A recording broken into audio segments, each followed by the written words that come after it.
तो hello hi, this is विशाल और हमारे साथ हैं बीटेक वाले भैया यानी कि अमन भैया। तो आज बीसीए में जितने भी हम सभी के कॉमन डाउट होते हैं कि भैया हमको ये दिक्कत है, वो दिक्कत है, कैसे होगा कैसा नहीं होगा, तो इन सभी सवालों का जवाब हम आज अपने भैया से, अमन भैया से जानेंगे। तो अमन भैया, first of all welcome. Thank you Vishal for considering. तो भैया, जितने भी बीसीए वाले स्टूडेंट्स होते हैं उनका एक ही सवाल होता है कि भैया मैंने बीसीए में एडमिशन ले लिया है, मुझे डर लग रहा है, क्या मुझे अपॉर्चुनिटी मिल पाएगी, क्या मैं अच्छे पैसे कमा पाऊंगा, कहीं मेरी फ्यूचर बर्बाद तो नहीं हो जाएगा। तो जितने भी मैं लिस्ट बना के लाया हूँ, जितने भी बीसीए वालों का डाउट होता है, तो मैं उन क्वेश्चंस का मैं आपसे आंसर जानना चाहूंगा कि क्या जो बीटेक वालों बीसीए वालों के मन में जो डर होता है, उनका डर ये जायज है या फिर रियलिटी कुछ और है। तो भैया, जो हमारा फर्स्ट क्वेश्चन है वो ये है कि भैया मैं मैथ बैकग्राउंड से नहीं हूँ, क्या मैं बीसीए में सर्वाइव कर जाऊंगा? हाँ एब्सोल्युटली, क्योंकि मैथ बेसिक से स्टार्ट होता है, ऐसे 11th-12th में जैसे किया हो, मतलब बेसिक से ही है। 11th-12th जैसा कोई भी कर सकते हैं, ऐसा कोई फॉल्ट या डरने का बात कोई नहीं। भैया, कुछ बच्चे ये भी कहते हैं कि मैंने बस 10th तक ही मैथ पढ़ा है, तो क्या वो सर्वाइव कर जाएंगे? हाँ बिल्कुल, वो डिस्क्रीट और स्टैटिस्टिक आते हैं, वो जो आराम से कर सकते हैं सर्वाइव, ऐसा कोई दिक्कत नहीं है। ठीक है, तो जो हमारा नेक्स्ट क्वेश्चन है वो कि मैं फर्स्ट प्रोग्रामिंग लैंग्वेज कहाँ से शुरू करना चाहिए? बेसिक से स्टार्ट कर सकते हो, जैसे सी, पाइथन से स्टार्ट करो, जो कि सही रहेगा।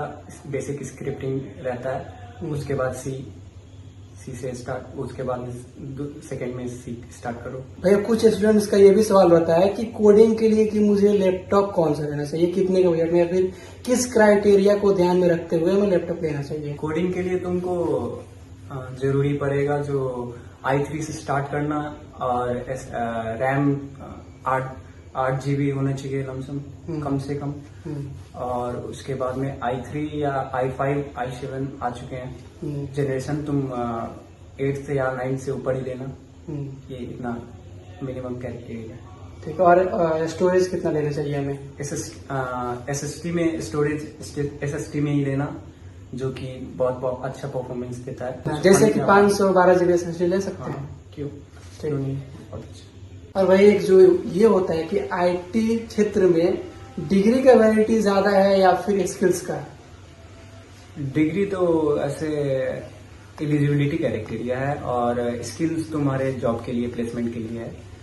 मतलब आपको काम आते हैं तो आपको नौकरी मिलेगी ही मिलेगी जी। मेन है स्किल्स, वो तो एलिजिबिलिटी के लिए है कि डिग्री। और एक भैया ये भी रहता है कि क्या हमें बीसीए के बाद एमसीए करना चाहिए या फिर बीसीए के बाद हमें जॉब मिल जाएगी? बीसीए के बाद जॉब मिल सकता है, अगर तुमको हायर स्टडी के लिए करना है एमसीए तो कर सकते हो, ऐसे जॉब मिल सकता है। 3 to 5 LPA ले सकते हो प्लेसमेंट। मतलब स्टार्टिंग में 3 to 5 LPA पर आपका जॉब लग जाएगा। हाँ, वो भी स्किल होगा तो। हाँ, स्किल इज मेन। और ये जो फ्री रिसोर्स होते हैं बीसीए वाले के लिए, वो क्या हो सकते हैं? एक बीसीए स्टूडेंट के लिए फ्री रिसोर्स क्या हो सकते हैं? फ्री रिसोर्सेस जैसे तुम यूट्यूब यूज कर सकते हो, बहुत चैनल है जो फ्री में प्रोवाइड करते हैं। और भाई, एक क्वेश्चन ये होता है कि हम डीएसए कब शुरू करें? क्या एडमिशन लेने के बाद हम लोग डायरेक्ट डीएसए शुरू कर सकते हैं, या फिर कब मेन सही समय क्या होना चाहिए डीएसए को शुरू करने के लिए? डीएसए को शुरू करने के लिए ऐसे बेसिक प्रोग्रामिंग पहले सीख लो, पाइथन या सी बेसिक। उसके बाद में एक प्रोग्रामिंग लैंग्वेज चाहिए जो कि जावा या C++, जो एक प्रॉपर चूज कर लो, जो कि जावा या C++। उसके बाद में डीएसए शुरुआत कर सकते हो, 5-6 महीने के बाद स्टार्ट कर सकते हो। एक क्वेश्चन ये भी होता है कि भैया मुझे इंग्लिश कम्युनिकेशन नहीं आती है, तो क्या आगे चल के दिक्कत होगा, या फिर इंग्लिश कम्युनिकेशन सीखने के लिए मुझे करना क्या चाहिए? मैंडेटरी है, जैसे प्लेसमेंट राउंड के लिए बहुत इसेंशियल होता है, तो इसके लिए रेगुलर प्लेसमेंट से पहले रेगुलर प्रैक्टिस जरूरी है। या तो आप 10-20 मिनट दे सकते हो रेगुलर बेसिस में, प्लेसमेंट से पहले ही रेडी रहना, क्योंकि प्लेसमेंट शुरू होने से पहले आपको दिक्कत ना हो। और भैया, एक ये भी होता है कि कुछ मैक्सिमम बच्चे ये करते हैं कि यूट्यूब पे जो वीडियो देखते हैं वही प्रोजेक्ट बना के अपने रेज्यूमे में डाल देते हैं। तो क्या ये करना सही है? इससे प्लेसमेंट लगेगा या फिर दिक्कत हो सकती है? इससे कोई प्रॉफिट होने वाला नहीं है, ऐसे कॉपी पेस्ट जैसा सीन है। तो इसको आप पहले पढ़ लो या पहले प्रैक्टिस कर लो उसको, उसके बाद में अपने से इम्प्लीमेंट करो उसको और ऐड ऑन करो। जैसे कोई भी प्रोजेक्ट हो उसमें एआई इम्प्लीमेंट करो, उसके बाद में आप पहले लर्न करके उसके बाद में खुद से इम्प्लीमेंट कर सकते हो। और भैया ये भी है कि 75% अटेंडेंस के चक्कर में कॉलेज जाएं या फिर घर पे रह के पढ़ाई करें, क्या करना चाहिए? ये तो इशू बहुत बच्चों को आते हैं, तो अब हम लोग कर भी क्या सकते हैं, अब कैरेक्टेरिया भी मेंटेन करना पड़ेगा। तो इसके लिए रेगुलर बेसिस पे रहो, अटेंडेंस तो चाहिए ही चाहिए। उसके बाद में एक्स्ट्रा 2-3 घंटे निकाल के और कोडिंग का प्रैक्टिस कर सकते हो। और भैया हमें क्या ऐसा करना चाहिए कि हम सेकेंड ईयर खत्म होते होते जॉब के लिए एलिजिबल हो जाएं? तो जॉब में एलिजिबल होने के लिए तुम्हारा कैरेक्टेरिया, अगर अच्छे कंपनी में जाना है, कोई कोई कंपनी कंसीडर करते हैं कि 7 to 8 CGP मैंडेटरी कर देते हैं, जिसमें आपको अगर अच्छा कंपनी चाहिए, कोई कोई कंपनी ऐसे होते हैं कि जो 8 CGP मैंडेटरी करते हैं कि हाँ रिक्वायरमेंट इतना है, जो एलिजिबिलिटी क्राइटेरिया होता है। और सेकेंड ईयर में आते ही आपको प्लेसमेंट होने से पहले रेडी रहना है। तो उसके लिए आपको स्पेसिफिक प्रोग्रामिंग लैंग्वेज और DSA प्रॉपर आना चाहिए और एप्टीट्यूड वगैरह सभी में आप टॉप नॉच हो जाओ। मतलब मेन ये है कि कॉलेज के भरोसे ना बैठ के हमें सेकेंड ईयर होते होते DSA वगैरह सीख के मतलब हर एक चीज अपने स्किल डेवलप करके रेडी हो जाना चाहिए, ताकि प्लेसमेंट के लिए कोई कंपनी आए तो हम उसमें अप्लाई कर सके।